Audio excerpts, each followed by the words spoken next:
Okay, awesome. So my program, as you can see from the title, was Finding Errors in Journals written by Korean English learners. And that's kind of a mouthful, but basically I was able to find a corpus of second language learners, and I found some Korean students had written journals in English, and I wanted to look at those journals and kind of identify some things about their writing.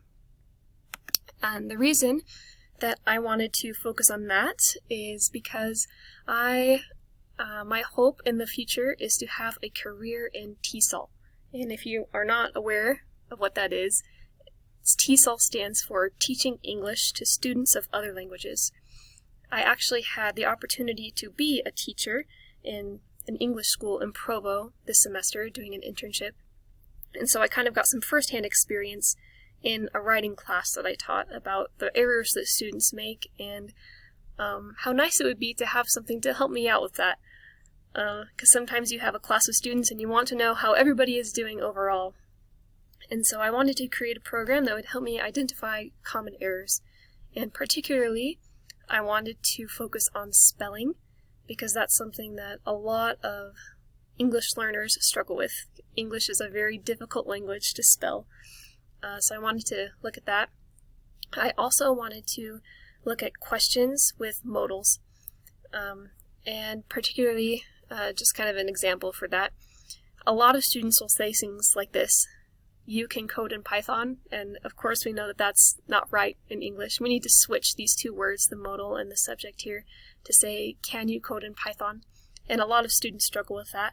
So I wanted to see how common that was, of an error that was, and just be aware of that, because being aware of errors is something you really need to do as a teacher so you can know what to teach and what your students need. So for my program, I had some basic logic. I hoped to take the document of student journals.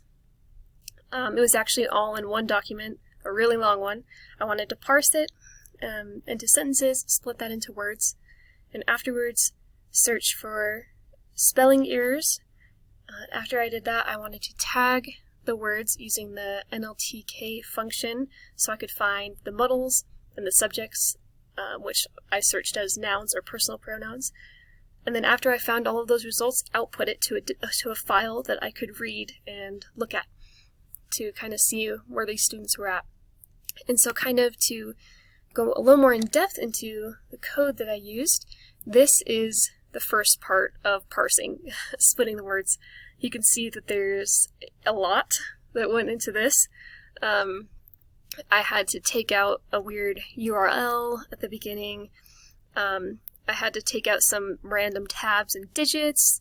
There were some corrected things in there, so I had to only look at the student sentences. And there was just some weird things with contractions. They were kind of spaced weirdly like this, fix the punctuation. There was a lot of parsing that went on. So that was a really big part at the beginning of my code. But after that, I didn't know that this function existed in Python, but apparently there is a spell check function, which is really neat.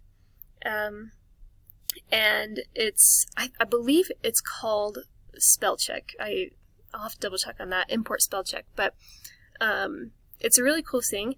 You can use this function here, you save it to a variable name, and then just say spell.unknown, and then you can put words in here. I put my list in here of all the words that I parsed up here in the first part.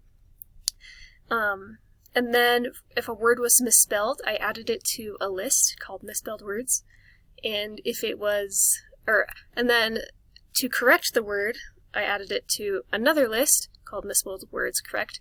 That's another really cool function about the spell check in Python. You can give them a word that you believe is misspelled, and they'll give you the correction of that word.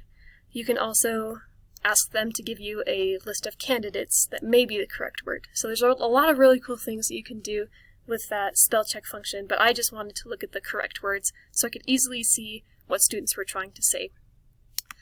And lastly, I wanted to find modals and subjects. So I tagged tagged all the words with the NLTK, using NLTK, and I went through each tuple and I looked for question marks. If I found a question marks, or if I found a question mark, I added that sentence to a list, and then I went through the list, and if I found a noun or personal pronoun followed directly by a modal, which is the incorrect order, then I would join that together in a sentence, and kind of parse it again, or not parse it, fix the errors, I guess, and then add that to another list. So I had 3 kind of lists that I was using for the incorrect words, the corrected words, and the list of questions that I was using. And I was able to output all of those lists to a file to kind of look at. And there were a few challenges that I experienced doing this project. One of them was finding a corpus. I did some research. There are quite a few English learner corpuses out there, or corpora out there, but a lot of them you need to email people to gain access, and some of them it was just kind of weird to parse, so yeah. Anyway, I ended up finding one, but then parsing was a really big challenge. This is what it looked like when I first got it. It was a really long TXT document, and you could see that it has some interesting things. I'm not even sure what all of them mean, but it had a digits here, it had digits here to identify perhaps the day or the student or something like that. It had a long URL, and then it had the number of entries. And so for every kind of group, I guess, for every student that submitted a journal, they would have a new line for every sentence, which was kind of nice, and just kind of write their thoughts about whatever they wanted. And you can see here that some of the weird punctuation that I had to fix. The quotation marks, there's spaces between every punctuation mark, so that was something odd that I had to kind of fix. And then here is what I was kind of talking about earlier with the teacher corrections. So you can see here, this is the sentence that a student wrote. Usually I take iPod to hear some music in English programs, and then there was a tab, and a teacher corrected this journal entry to be the correct English. Usually I carry my iPod to listen, yeah.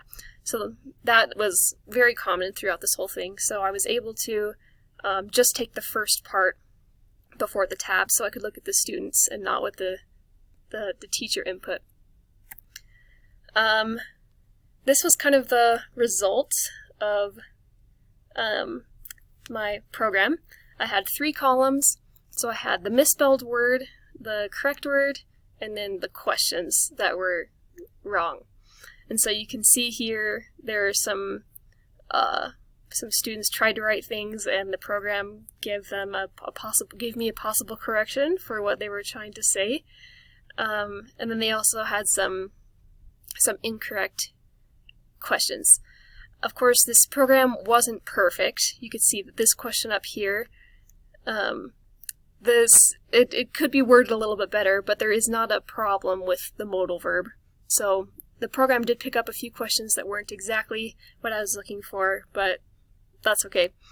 And there were actually quite a few more spelling errors than there were questions. You can see here the question ends at line 36, and the vocabulary kept on going till line, I think there were quite a few, almost 1,000 words. And this wasn't perfect either. You could see TV, they corrected to 2, and so on. But yeah, that was my program.